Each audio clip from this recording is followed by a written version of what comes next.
Remittance যদি আমরা 6 মাস বাংলাদেশে না পাঠাই তাহলে সরকার পতন হয়ে যাবে।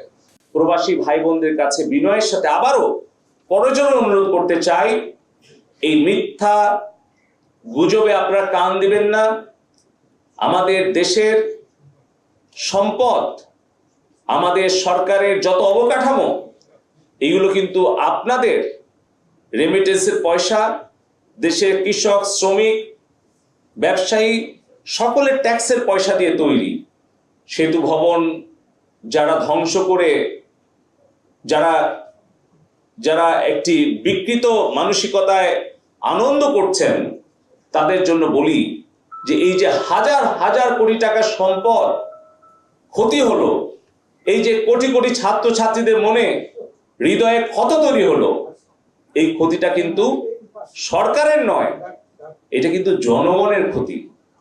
এই এলিভেটেড এক্সপ্রেসওয়ে, এই মেট্রো রেল, পদ্মা সেতু, ডেটা সেন্টার, বাংলাদেশের যত কিছু অবকাঠামো, তার ক্ষতি হলে এটা দেশেরই ক্ষতি হবে, জনগণের ক্ষতি হবে।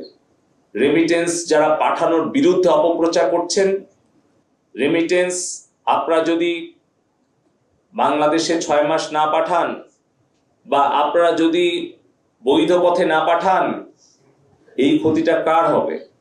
এই ক্ষতিটা হবে আমাদের প্রবাসী ভাই বোনদের পরিবারের, আমাদের দেশের সামগ্রিক উন্নয়নের ক্ষতি হবে।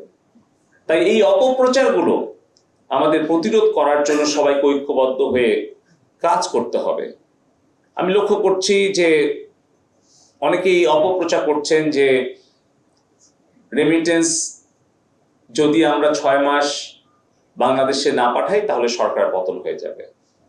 একটাবার চিন্তা করেন যে নিজের ক্ষতি করে আরেকজনের ষড়যন্ত্রকে আপনারা সফল করবেন না।